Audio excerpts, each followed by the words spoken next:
deurtje dicht. Rechtklikken. Je zet hem aan.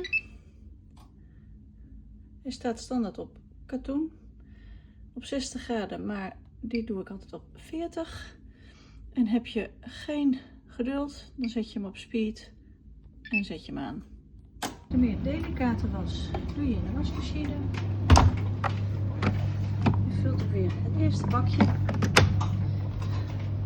Je zet hem aan, maar dit keer zet je hem op sportstand. En dan zie je ook, de temperatuur is 30 graden en het aantal rotaties is een stuk minder.